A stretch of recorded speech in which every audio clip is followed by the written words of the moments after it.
आइए आज विज्ञापन के विषय में जानकारी प्राप्त करते हैं। विज्ञापन। आज का युग विज्ञापन का युग है।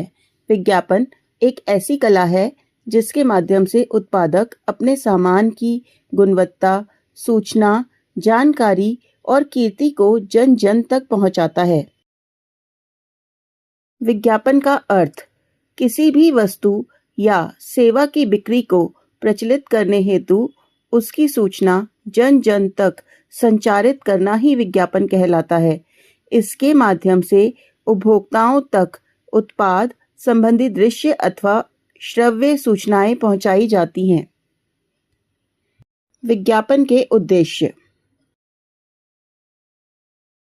विज्ञापन के उद्देश्य इस प्रकार है: नवीन उत्पाद अथवा सेवा की सूचना जन जन तक पहुंचाना, उत्पाद के प्रति जनता के मन में रुचि एवं विश्वास जागृत करना, किसी उत्पाद की श्रेष्ठता और गुणवत्ता की ओर लोगों का ध्यान आकर्षित करना, उपभोक्ताओं के मन पर प्रभाव डालना, उपभोक्ताओं की मांग में वृद्धि करना, उत्पाद खरीदने के लिए उपभोक्ताओं को प्रेरित करना, बाजार में उत्पाद कंपनियों को स्थिरता प्रदान करना। विज्ञापन लेखन की विशेषताएं। विज्ञापन की विशेषताएं इस प्रकार हैं: विज्ञापन देखने में आकर्षित हो, विज्ञापन की भाषा ऐसी होनी चाहिए जो साधारण मनुष्य भी पढ़कर समझ सके, विज्ञापित वस्तु की विशेषता और महत्व को विज्ञापन में बताना चाहिए, आवश्यकता अनुसार स्लोगन, नारा का प्रयोग करना चाहिए। विज्ञापन की भाषा जितनी सरल होगी वे उतने ही संप्रेषणीयता से युक्त होंगे। विज्ञापन में संक्षिप्तता का होना आवश्यक है। विज्ञापन की अभिव्यक्ति इस प्रकार की होनी चाहिए जो ग्राहक के मन में उत्पाद के प्रति विश्वास जगा सके। विज्ञापन लेखन में भाषा की संगतता होनी चाहिए। विज्ञापन में आश्चर्य और चमत्कार उत्पन्न होने वाली भाषा का प्रयोग होना चाहिए जिससे विज्ञापन ग्राहक को आकर्षित कर सके। विज्ञापित वस्तु का चित्र देना भी श्रेयस्कर होगा। विज्ञापन लेखन में पूर्णता का होना अनिवार्य है। विज्ञापित वस्तु के गुण तथ्यपूर्ण होने चाहिए। विज्ञापन के प्रकार: 1. राष्ट्रीय विज्ञापन, 2. औद्योगिक विज्ञापन, 3. जन कल्याण संबंधी विज्ञापन, 4. स्थानीय विज्ञापन, 5. वर्गीकृत विज्ञापन, 6. सूचनाप्रद विज्ञापन। विज्ञापन लेखन के तत्व: 1. कॉपी, 2. व्यापारिक चिन्ह, 3. हस्ताक्षर, 4. शीर्षक पंक्ति, 5. चित्र, 6. सफेद स्थान, 7. उपशीर्षक पंक्ति, 8. विज्ञापन पाठ, 9. बॉर्डर।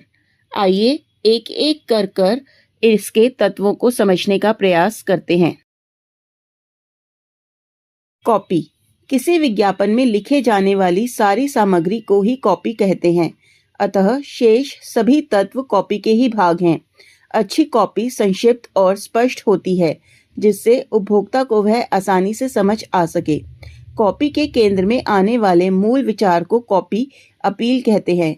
इसे पढ़कर ही ग्राहक उत्पाद के प्रति आकर्षित होता है, जैसे नया नवेला LG फ्रिज, सर्वोत्तम है यह फ्रिज।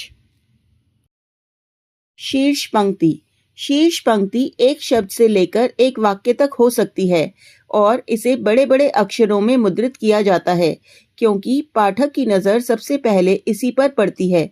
अतः यह इतनी प्रभावी होनी चाहिए कि पाठक की पूरा विज्ञापन पढ़ने की आवश्यकता महसूस न हो, जैसे अब लाइए विम बार लगभग आधी कीमत में। उपशीर्ष पंक्ति: ये शीर्ष पंक्तियों की पूरक होती है।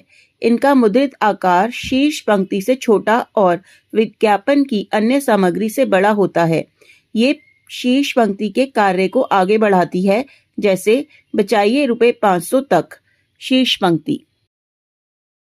विज्ञापन पाठ: आप बस अपना आईफोन आज ही बुक करवाइए। उपशीर्ष पंक्ति: विज्ञापन पाठ के माध्यम से उत्पाद के विषय में पूरी जानकारी मिलती है और यह पाठक के मन पर अपना प्रभाव डालती है। उत्पाद को क्यों और कैसे खरीदा जाए इसकी जानकारी यहाँ मिलती है। चित्र विज्ञापन को लोकप्रिय और आकर्षक तो बनाते ही हैं, साथ ही साथ भाषा की कमी को भी पूरा कर देते हैं। व्यापारिक चिन्ह ये ट्रेडमार्क होते हैं। इन्हें निर्माता कंपनी अपनी पहचान के लिए प्रयोग में लाती है। ये हर कंपनी की निजी संपत्ति होते हैं। हस्ताक्षर कोई भी कंपनी अपने उत्पाद को नकली उत्पादकों से बचाने के लिए इसका प्रयोग करती है। सफेद स्थान किसी भी विज्ञापन में सफेद स्थान के कंट्रास्ट में चित्र उभर कर आते हैं। बॉर्डर विज्ञापन को आकर्षक बनाने के लिए उसके चारों ओर बॉर्डर बनाए जाते हैं। ये कलात्मक भी हो सकते हैं। विज्ञापन का प्रारूप सबसे पहले एक बॉक्स के अंदर उत्पाद का नाम, उसके बाद उत्पाद की विशेषताएं, फिर स्लोगन, कोई विशेष ऑफर, उत्पाद का चित्र, प्राप्ति का स्थान या संपर्क पता और फोन नंबर दिया जाना चाहिए जैसे कि चित्र में दिखाया गया है। स्मरणीय बिंदु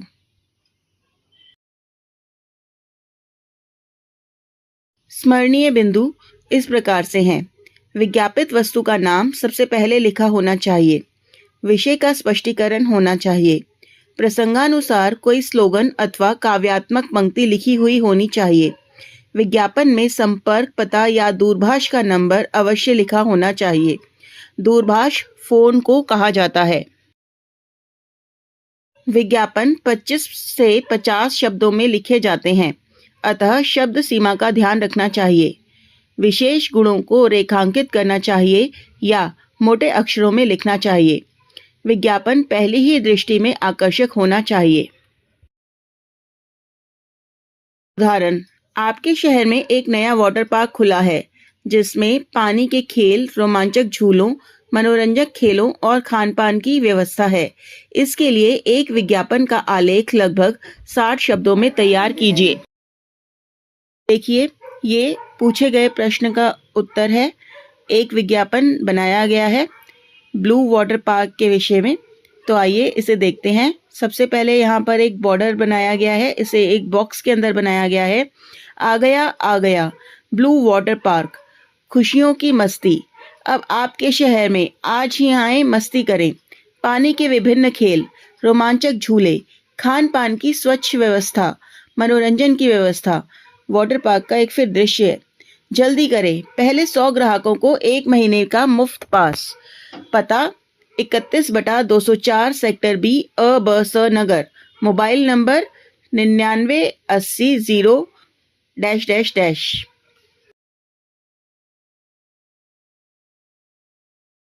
यह भी विज्ञापन का एक अन्य उदाहरण है जो कि मॉडर्न स्कूल की रंग रचना सभा द्वारा बनाए गए चित्रों और कलाकृतियों की बिक्री के लिए बनाया गया है। आइए इस विज्ञापन को समझते हैं। इस विज्ञापन को भी एक बॉक्स के अंदर बनाया गया है। अलग अलग रंगों का प्रयोग किया गया है और चित्र भी बनाया गया है। आइए विज्ञापन देखते हैं। मॉडर्न स्कूल की रंग रचना सभा द्वारा बनाए गए चित्रों एवं कलाकृतियों की बिक्री। आकर्षक एवं स्वनिर्मित चित्र। मूल्य केवल 50 से 150 रुपए। स्थान विद्यालय सभागार। समय प्रातः 10 बजे से साय 5 बजे तक। सौजन्य से रचना रंग सभा, मॉडर्न स्कूल, चंडीगढ़। दूरभाष 9876543210। विज्ञापन का एक और उदाहरण आपके सामने प्रस्तुत है। इसे भी एक बॉक्स के अंदर बनाया गया है। चित्रों और रंगों का प्रयोग किया गया है। देखिए, सेल सुनहरा मौका या अवसर। हिंदी से जुड़े और साहित्य के शौकीन पाठकों के लिए जल्द ही मिल रहा है सुनहरा मौका। आप ही के शहर नई दिल्ली में हिंदी पुस्तकों की प्रदर्शनी का आयोजन हो रहा है, जिसमें हिंदी की महत्वपूर्ण पुस्तकें आधे मूल्यों पर उपलब्ध होंगी। जल्दी कीजिए, ऐसा अवसर फिर नहीं मिलेगा। स्थान प्रगति मैदान, नई दिल्ली।